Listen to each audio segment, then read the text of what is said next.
Hello dear students, आज हम पढ़ेंगे प्रेजेंट इंडेफिनिट टेंस। टेंस तीन होते हैं, present tense, past tense and future tense. आज हम पढ़ेंगे प्रेजेंट इंडेफिनिट टेंस, जिसको हम हिंदी में बोलते हैं वर्तमान काल, और जिसकी आइडेंटिटी होती है मतलब जिस भी सेंटेंस के लास्ट में या जिस वाक्य के अंत में ता है, ती है, ते हैं आदि शब्द आते हैं, उसको हम प्रेजेंट टेंस कहते हैं या वो प्रेजेंट टेंस कहलाता है।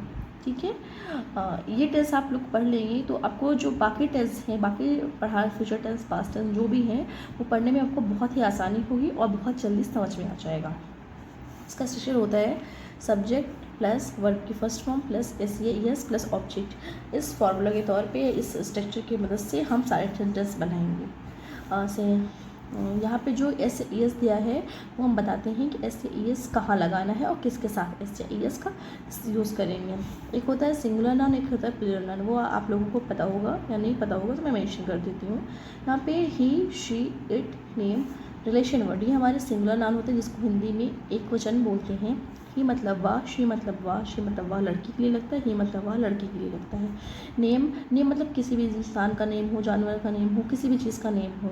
रिलेशन वर्ड मतलब रिश्तेदार संबंधी, जैसे माता पिता, भाई बहन, चाचा मामी, जो भी रिश्तेदार संबंधी हैं उसको बोलते हैं रिलेशन वर्ड। उसके साथ एस का इस्तेमाल करेंगे एक वचन के साथ, एस या सिंगुलर नाउन के साथ एक एस का यूज़ करेंगे। और जो प्लूरल होते हैं आई, यू, वी, दे, इनके साथ एस का यूज़ नहीं करते हैं या नहीं लगाते हैं, ये बहुवचन होते हैं। ठीक है, और एस कहाँ मतलब किस वर्ड के साथ लगता है यहाँ पे बता दिया गया है। यूज़ ऑफ एस मतलब कुछ वर्ड जैसे लास्ट में ओ आता है या एक्स आता है या जेड आता है या एस या डबल एस या सी एच या एस एच आता है, उसके साथ हम ई एस का यूज़ करते हैं। कुछ जगहों पे हम एस का यूज़ करते हैं, कुछ जगहों पे हम ई एस का यूज़ करते हैं। जैसे कि यहाँ पे आप देख सकते हैं, यहाँ बॉक्स लिखा है, बॉक्स में लास्ट में एस आर एक्स आ रहा है, यहाँ पे ई एस का यूज़ होगा।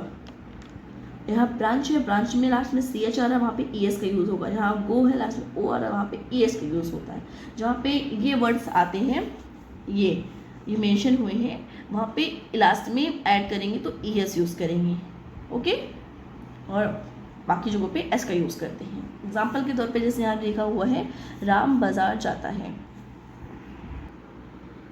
जी हम राम बाजार जाता है एग्जाम्पल है। तो यहाँ पे लास्ट में क्या आ रहा है हमारा, जाता है, लास्ट में ता आ रहा है, तो हमें पता चल जाएगा कि ये सेंटेंस हमारा प्रेजेंट इंडेफिनिट टेंस का है। तो हम बनाएंगे जैसे यहाँ पे स्ट्रक्चर दिया गया हुआ कि पहले सब्जेक्ट लगाना है, उसके बाद वर्ब लगेगा, फिर एस या ई एस देख के सिंगुलर है या प्लूरल है, उसके बाद ऑब्जेक्ट का यूज़ करेंगे। तो यहाँ पे हमारा राम बाजार जाता है, लास्ट में ता है, तो हमारा प्रेजेंट इंडेफिनिट टेंस का हमें पता चल जाएगा। और यहाँ पे राम हमारा सब्जेक्ट है, तो यहाँ पे सब्जेक्ट वैल्यू क्या लिखेंगे, मतलब सब्जेक्ट क्या लिखेंगे राम, तो राम हमारा सिंगुलर है, तो उसके बाद राम लिख देंगे। जाता है, जाने की मीनिंग क्या होती है हमारी गो, तो यहाँ पे गो लिखेंगे। उसके बाद ई एस लगा, यहाँ पे ई एस कैसे लगा, क्योंकि राम हमारा सिंगुलर है और सिंगुलर के साथ एस या ई एस यूज़ करते हैं। यहाँ लास्ट में ओ है इसलिए ई एस, तो राम गोज टू मार्केट। ये हमारा हो गया कंप्लीट, समझ में आया। नेक्स्ट है हमारा सीता खाना बनाती है, तो हो जाएगा सीता हमारा सब्जेक्ट, सीता नाम है, सीता लिख दिए। और यहाँ खाना बनाती है, बनाने की मीनिंग होती है पकाने की या बनाने की होता है, खाना बनाना जो भी है। यहाँ पे कुक होता है, कुक में एस लगेगा क्योंकि सीता सिंगुलर है, उसके बाद एस से एस लगता है, तो यहाँ लास्ट में क्या है, यहाँ पे एस लग गया, तो सीता कुक्स फूड। ये हमारा सेंटेंस कंप्लीट हो गया। नेक्स्ट आता है हमारा नेगेटिव सेंटेंस आता है, मतलब इसकी नेगेटिव सेंटेंस में क्या होता है कि लास्ट में ता है आता है, इस सेंटेंस में भी लास्ट में ता है आएगा, बट बीच में होता है कि इस सेंटेंस के बीच में नहीं शब्द आता है, नहीं शब्द आता है। तो इसके लिए स्ट्रक्चर है subject plus do not oblique does not plus verb की फर्स्ट फॉर्म प्लस ऑब्जेक्ट। ठीक है, यहाँ पे आपको समझना है कि वहाँ पे था कि अफर्मेटिव में था, इसको अफर्मेटिव बोलते हैं, इसको नेगेटिव बोलते हैं। तो अफर्मेटिव में एस या ई एस का यूज़ करते हैं और नेगेटिव में एस या ई एस हट के डू नॉट या डज नॉट लग जाता है। तो हमें देखना है डू नॉट किसके साथ लगता है और डज नॉट किसके साथ लगता है। यहाँ पे दिया गया है प्लूरल और सिंगुलर, यहाँ पे आई, यू, वी, दे, इसके साथ डू नॉट लगता है। आप लोग जानते होंगे कि ये प्लूरल है, जानते होंगे कि ये प्लूरल वर्ड है, मतलब आई, यू, वी, दे ये बहुवचन है, तो इसके साथ डू नॉट लगेगा। और he, she, it, name, relation word, इसके साथ डज नॉट लगेगा। समझ में आया आप लोगों को। देखते हैं यहाँ पे एग्जांपल है श्याम स्कूल नहीं जाता है। देखिए यहाँ पे लास्ट में ता है आ रहा है, ये तो हमें पता है प्रेजेंट टेंस इंडेफिनिट का है, लेकिन यहाँ देखो बीच में नहीं आ गया है, तो हम समझ सकते हैं यहाँ पे नहीं आया है तो मतलब ये निगेटिव सेंटेंस है, प्रेजेंट इंडेफिनिट का निगेटिव सेंटेंस है। तो यहाँ पे श्याम स्कूल नहीं जाता है, तो हमारा श्याम क्या है, सब्जेक्ट, तो श्याम का श्याम नेम उतर जाएगा, उसके बाद डू नॉट और डज नॉट देखते कहाँ लगेगा, तो श्याम हमारा सिंगुलर है, नेम में आता है, तो अगर नेम में क्या लगता है, डज नॉट, तो हो जाएगा श्याम डज नॉट। जाने की मीनिंग क्या होती है, गो पता है आप लोगों को, टू ऑब्जेक्ट है हमारा school, Shyam does not go to school. Understand. ये हमारा निगेटिव सेंटेंस है, राधा गाना नहीं गाती है। इसके पीछे आपको एक एग्जांपल बताया था, ये सेकंड एग्जांपल है, राधा गाना नहीं गाती है, तो यहाँ पे राधा हमारा सब्जेक्ट हो गया है, डज नॉट लगा क्योंकि राधा सिंगुलर है, आपको पता है सिंगुलर के साथ डज नॉट का यूज़ करते हैं। Radha does not sing a song, sing की मीनिंग, गाने की मीनिंग होती है सिंग अ सॉन्ग मतलब गाना, Radha does not sing a song. ये हमारा निगेटिव सेंटेंस कंप्लीट हो गया। नेक्स्ट है हमारा इंट्रोगेटिव सेंटेंस। इंट्रोगेटिव सेंटेंस क्या होता है, जिन वाक्यों के पहले प्रश्नवाचक शब्द आते हैं, जैसे क्या आता है, क्या मतलब हमारा प्रश्नवाचक, जैसे व्हाट मीन्स क्या होता है, तो ये वो वाला क्या है आता है, उसे हम इंट्रोगेटिव सेंटेंस कहते हैं, या वो इंट्रोगेटिव सेंटेंस कहलाता है। इसका स्ट्रक्चर होता है do object does plus subject plus verb की first form plus object. Okay, यहाँ पे डू डज ये हमारी हेल्पिंग वर्ब भी होती है, वर्ब ऑक्सिलरी भी हो, इसी को बोलते हैं। ओके, यहाँ पर क्या के लिए व्हाट का यूज़ नहीं होता है, इस एग्जांपल में भी आपको समझाएंगे। जैसे क्या रानी किताब पढ़ती है, हमारा सेंटेंस में पहले क्या आ रहा है, क्या, अभी हमने आगे पढ़ा कि क्या प्रश्नवाचक शब्द होता है, लेकिन सेंटेंस के पहले आता है क्या रानी किताब पढ़ती है, तो यहाँ पे हम क्या के लिए व्हाट का यूज़ नहीं करेंगे, यहाँ पर क्या के लिए हम डू या डस का यूज़ करेंगे, वो हम सब्जेक्ट के अकॉर्डिंग, कि हमारा सब्जेक्ट अगर सिंगुलर होगा तो डस लगेगा, अगर प्लूरल होगा तो डू लगेगा। तो यहाँ पर मेरा सब्जेक्ट जो है सिंगुलर है, रानी, रानी मतलब नेम है, तो ये सिंगुलर है, तो यहाँ पे डस लगेगा, डस रानी पढ़ती है, तो हो जाएगा read the book, does Rani read the book. Okay, next हमारा है क्या राम सुरेश से लड़ता है, यहाँ पे हमारे क्या पहले आ रहा है, तो हम सब्जेक्ट के अकॉर्डिंग देखेंगे डू या डस लगेगा, जैसे हमने पहले एग्जाम्पल में किया था। तो यहाँ पे राम है, राम सिंगुलर, इसके साथ डस का यूज़ करते हैं, डस राम, लड़ने की मीनिंग होती है फाइट, तो डस राम फाइट विद सुरेश, यहाँ पे सी है तो जरूरी फॉर्म लगा, यहाँ पे जो राम है वो सुरेश के साथ ही लड़ रहा है, तो यहाँ पे विथ सुरेश रहेगा, does Ram fight with Suresh. Okay, ये हमारा इंट्रोगेटिव सेंटेंस कंप्लीट हो गया। अब आता है इंट्रोगेटिव निगेटिव, मतलब डू डज वैसे ही रहेगा, बस इसमें बीच में नहीं आ जाएगा, मतलब जिस वाक्य के बीच में नहीं शब्द आता है, या जिस वाक्य में पहले क्या शब्द आता है और बीच में नहीं शब्द आता है, जैसे कि ये वाला है, जिस वाक्य में पहले क्या शब्द आता है उसी तरह ये भी, बस इसमें बीच में नहीं शब्द आ जाता है। तो इसका स्ट्रक्चर है do object does plus subject plus not plus verb की फर्स्ट प्लस ऑब्जेक्ट। आपको पता है कि डू डस कहाँ लगाना है, सिंगुलर है तो डस, प्लूरल है तो डू लगाना है।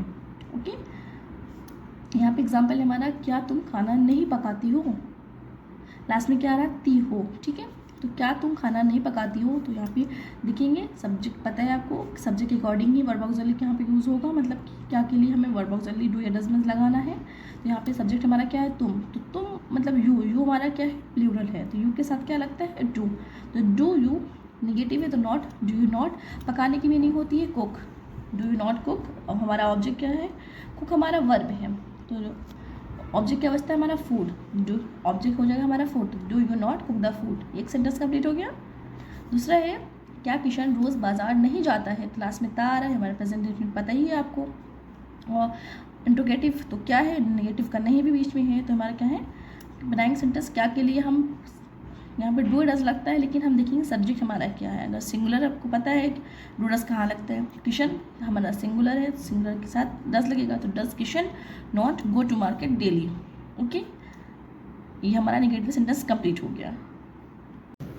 और ये हमारा है इंट्रोगेटिव सेंटेंस। एक इंट्रोगेटिव सेंटेंस आप पढ़ चुकी है, दूसरा इंट्रोगेटिव सेंटेंस है, उसमें क्या होता है, वो उसमें पहले क्या शब्द आता है, इसमें प्रश्नवाचक शब्द बीच में आता है। इंट्रोगेटिव सेंटेंस मतलब क्या होता है, जिन वाक्यों के बीच में प्रश्नवाचक शब्द जैसे कब, कहाँ, क्यों, कैसे आदि शब्द आते हैं वो इंट्रोगेटिव सेंटेंस कहलाते हैं। कब, कहाँ, क्या भी बीच में आता है, इसमें ना प्रश्नवाचक शब्द बीच में आता है, उसमें क्या था पहले आता था, तो इसमें बीच में आता है, ये भी इंट्रोगेटिव सेंटेंस होते हैं। इसका स्ट्रक्चर होता है question word plus do does plus subject plus verb की फर्स्ट फॉर्म प्लस ऑब्जेक्ट। वहाँ पहले क्या था, पहले डू डज था, उसके बाद सब्जेक्ट था, क्वेश्चन वर्ड नहीं था।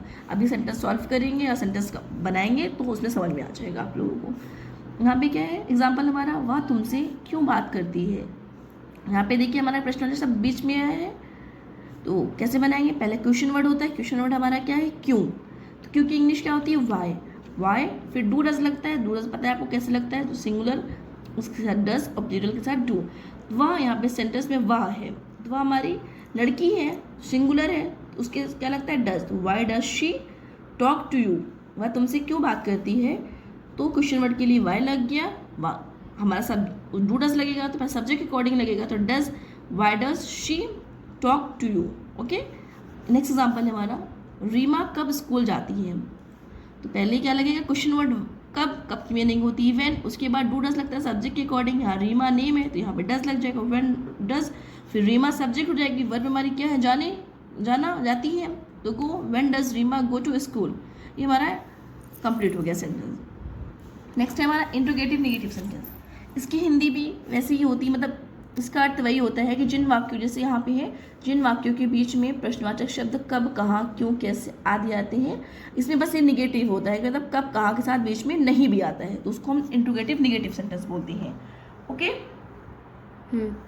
इसका स्ट्रक्चर होता है question word plus do oblique does plus subject plus not plus verb की फर्स्ट फॉर्म प्लस ऑब्जेक्ट। जैसे इंट्रोगेटिव करें तो वैसे निगेटिव ही होगा, बस इसमें बीच में नहीं शब्द आ जाता है। एग्जाम्पल है, वह दिल्ली में कहाँ रहती है, ये हमारा इंट्रोगेटिव का ही एक सेंटेंस रह गया था, वो होगा where does she live in Delhi. Okay, next हमारे निगेटिव में है, सीता कपड़ा क्यों नहीं धुलती है, तो हमारा निगेटिव भी है, क्वेश्चन वर्ड वाला भी क्यों है, तो पहले क्वेश्चन वर्ड क्या लिखेंगे क्यों, तो क्यों हमारा वाई हो गया, उसके बाद डू डज सब्जेक्ट के अकॉर्डिंग लगता है, सीता तो डज लग जाएगा, वाई डज सीता, फिर नॉट लग जाएगा, धुलने की मीनिंग होती है वॉश, कपड़े धुलने के लिए हम वॉश का यूज़ करते हैं, वॉश द क्लॉथ्स, कपड़े के लिए क्लॉथ, यहाँ पे ई एस लगेगा क्योंकि कपड़ा एक तो होता नहीं, यहाँ पे क्लॉथ क्या ई एस। नेक्स्ट एग्जाम्पल है हमारा, रीमा क्यों नहीं नहाती है, मतलब तो यहाँ पे नहीं, क्वेश्चन वर्ड हमारा क्या है क्यों, नेगेटिव का नहीं भी बीच में है, तो क्यों के लिए वाई लगा देंगे, और डस, डू डस लगता है सब्जेक्ट के अकॉर्डिंग, तो यहाँ रीमा है नेम है, तो पता है कि यहाँ डस लगेगा, तो वाई डस रीमा, नेगेटिव का नॉट, नहाने का होता है बाद। ये हमारा सेंटेंस कंप्लीट हो गया। आई होप आपको ये वीडियो पसंद आई होगी और आपके सारे डाउट्स दूर हो गए सेंटेंस को लेके।